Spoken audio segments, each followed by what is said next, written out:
موسیٰ علیہ السلام نے سفر طے کیا اور فرعون کی طرف چلے آئے۔ فرعون نے انہیں پہچان لیا۔ یہ منظر قرآن کی بہت سی آیات میں بیان ہوا ہے۔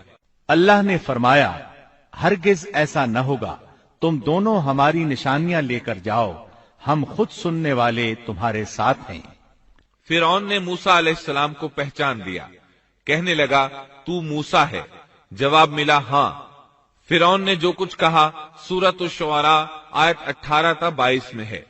فرعون نے کہا، کیا ہم نے تجھے تیرے بچپن کے زمانے میں اپنے ہاں نہیں پالا تھا، اور تو نے اپنی عمر کے بہت سے سال ہم میں نہیں گزارے؟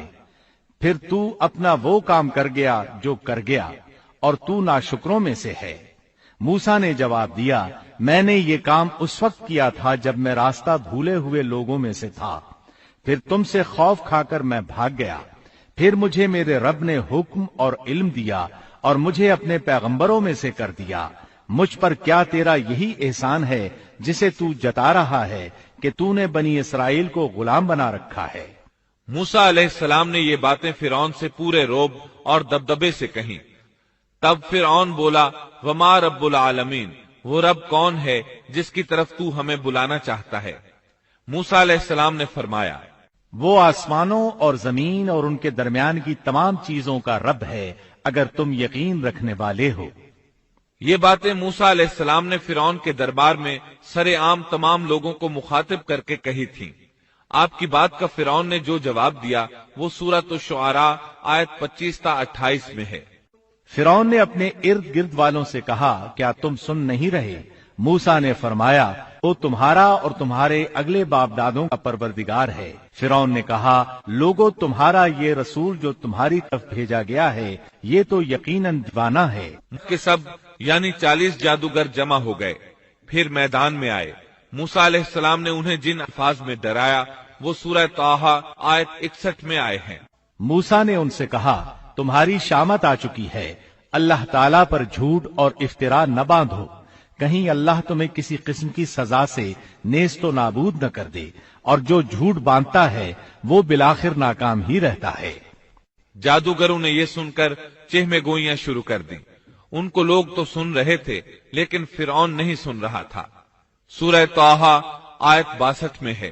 پس یہ لوگ آپس کے مشوروں میں مختلف رائے ہو گئے اور چپ کے مشورہ کرنے لگے۔ مطلب یہ کہ وہ آپس میں کہنے لگے، ممکن ہے یہ نبی ہی ہوں، انہوں نے ہمیں پہلے ہی خبردار کر دیا ہے۔ کچھ کی رائے اس کے خلاف تھی۔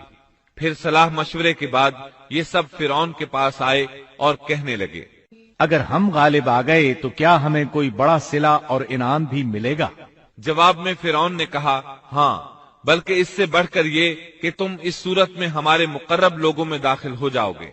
اب ان میں لالچ پیدا ہوا، لوگوں میں اعلان کرنے لگے، کہنے لگے، بے شک یہ دونوں محض جادوگر ہیں، ان کا پختہ ارادہ ہے کہ یہ اپنے جادو کے زور سے تمہیں تمہاری سرزمین سے نکال باہر کریں اور تمہارے عمدہ مذہبی طریقے کو ختم ہی کر دیں۔ پھر آپس میں باتیں کرتے ہوئے یوں کہنے لگے کہ اختلاف نہ کرو، سب مل کر اپنی تدبیر آزماؤ اور صف بنا کر مقابلے میں آؤ۔ چنانچہ 40 کے 40 جادوگر ایک ہی صف بنا کر فخر اور غرور سے چلتے ہوئے موسیٰ علیہ السلام کی طرف بڑھنے لگے۔ ادھر موسیٰ علیہ السلام آگے بڑھے، بس ہارون علیہ السلام آپ کے پیچھے تھے۔ لوگوں کی حالت دیکھنے کے قابل تھی۔ ان کی زبان پر یہ الفاظ تھے، جو آج غالب آ گیا وہی کامیاب ہے۔ جادوگر پھر کہنے لگے، اے موسیٰ، یا تو پہلے ڈال یا ہم پہلے ڈالنے والے بن جائیں۔ اللہ سبحانہ و تعالی نے موسیٰ علیہ السلام کی طرف وحی کی کہ پہلے انہیں ڈالنے دے۔ جواب دیا کہ نہیں، تم ہی پہلے ڈالو۔ ان جادوگروں کے پاس لاٹھیاں اور رسیاں تھیں، انہوں نے وہ میدان میں ڈال دی۔ دیکھتے ہی دیکھتے وہ لکڑیاں اور رسیاں حرکت کرنے لگی، عجیب و غریب شکل و صورت میں بڑی تیزی سے ادھر ادھر آنے جانے لگی۔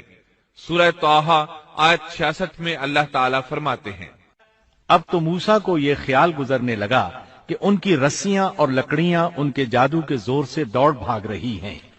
سورۃ الاعراف آیت 116 میں اس واقعے کو اللہ تعالیٰ نے یوں بیان کیا ہے، جب انہوں نے ڈالا تو لوگوں کی آنکھوں پر جادو کر دیا اور ان کو دہشت زدہ کر دیا اور ایک طرح کا بہت بڑا جادو بنا لائے۔ جادو کے کرتب سے لوگوں کی آنکھوں پر جادو کر دیا، بس سب کو یوں دکھائی دیتا تھا کہ یہ سب سانپ ہیں۔ سب لوگ خوفزدہ سے ہو گئے۔ موسیٰ علیہ السلام نے بھی کچھ خوف سا محسوس کیا کہ یہ کیسا جادو ہے۔ اسی وقت اللہ تعالی نے موسیٰ علیہ السلام کو تسلی دی اور فرمایا، ہم نے کہا کچھ خوف نہ کر، یقیناً تو ہی غالب اور برتر رہے گا، تیرے دائیں ہاتھ میں جو ہے وہ ڈال دے۔ سیدنا ہارون علیہ السلام نے آپ کو لاٹھی پکڑائی، آپ نے اس کو میدان میں ڈال دیا، وہ اژدہا بن گئی اور اس نے ان تمام کو نگلنا شروع کر دیا۔ اللہ تعالیٰ سورہ طٰہٰ آیت 69 میں فرماتے ہیں، اور تیرے دائیں ہاتھ میں جو ہے اس کو ڈال دے تاکہ یہ ان کی تمام کاریگری کو نگل جائے۔ انہوں نے جو کچھ بنایا ہے یہ صرف جادوگری کے کرتب ہیں، اور جادوگر کہیں سے بھی آئے کامیاب نہیں ہوتا۔ جادوگروں نے پورے مجمع پر جادو کر رکھا تھا۔ جب موسیٰ علیہ السلام کا عصا ان سب کو نگل گیا تب انہوں نے جان لیا کہ ان کے جادو کے جواب میں یہ جادو نہیں ہو سکتا، یہ تو اللہ تبارک و تعالی کی طرف سے معجزہ ہی لگتا ہے۔ اللہ تعالی سورہ طٰہٰ آیت 70 میں فرماتے ہیں، جادوگر سجدے میں گر گئے اور کہنے لگے، ہم تو ہارون اور موسیٰ کے رب پر ایمان لے آئے۔ انہیں یقین ہو گیا تھا کہ یہ جادو نہیں ہے بلکہ یہ اللہ کا معجزہ ہے۔ ان کے الفاظ سن کر فرعون غضبناک ہو گیا، آگ بگولا ہو گیا، اس لیے کہ 40 کے 40 جادوگر سجدے میں گر گئے تھے۔ وہ بولا، میری اجازت سے پہلے ہی تم اس پر ایمان لے آئے؟ یعنی تم نے مجھ سے پوچھا تک نہیں، مشورہ نہیں کیا اور اس پر ایمان لے آئے۔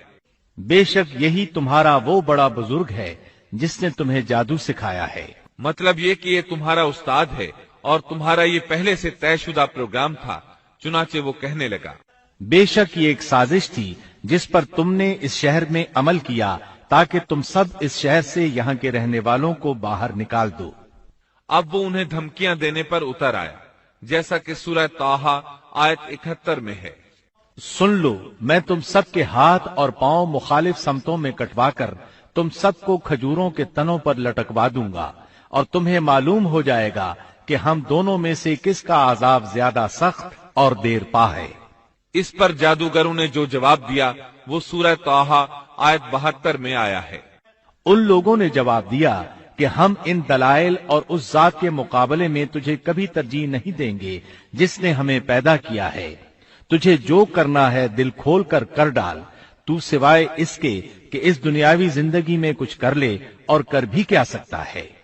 فرعون نے فوراً ان جادوگروں کو مذکورہ سزا دلوائی اور جادوگر یہ کہتے ہوئے چلے، اب ہم اپنے پروردگار پر ایمان لا چکے تاکہ وہ ہمارے پچھلے گناہ معاف کر دے، اور تو نے جو جادو کے سلسلے میں ہم پر زور ڈالا اس کو بھی معاف کر دے، اور اللہ تعالیٰ ہی بہتر اور سدا باقی رہنے والا ہے۔ سیدنا عبداللہ بن عباس رضی اللہ عنہما فرماتے ہیں کہ ان جادوگروں کے علاوہ اس قوم سے 3 ہی افراد ایمان لائے تھے، ایک آسیہ، دوسرا وہ دوڑ کر آنے والا آدمی، اور تیسرا وہ آدمی جو آل فرعون میں سے تھا اور اپنے ایمان کو چھپائے ہوئے تھا۔ باقی سب کے سب کفر پر ہی ڈٹے رہے۔ اب سب پر حق عیاں ہو چکا تھا۔ فرعون نے اپنی خاص جماعت سے مشورہ کیا کہ اب کیا کیا جائے۔ انہوں نے مشورہ دیا کہ بنی اسرائیل پر عذاب بڑھا دیا جائے۔ سورۃ المومن آیت 25 میں اس کا ذکر آیا ہے۔ جب ان کے پاس موسیٰ ہماری طرف سے دین حق لے کر آئے تو انہوں نے کہا، جو اس کے ساتھ ایمان لانے والے ہیں ان کے لڑکوں کو مار ڈالو اور ان کی لڑکیوں کو زندہ رکھو، کافروں کی جو ہیلا سازی ہے وہ غلطی ہی میں ہے۔ اب بنی اسرائیل پر دوبارہ آزمائش کا مرحلہ شروع ہو گیا۔ فرعون کہنے لگا، اور فرعون نے کہا، مجھے چھوڑو کہ میں موسیٰ کو مار ڈالوں، اسے چاہیے کہ اپنے رب کو پکارے، مجھے تو ڈر ہے یہ کہیں تمہارا دین نہ بدل ڈالے یا ملک میں کوئی بہت بڑا فساد نہ برپا کر دے۔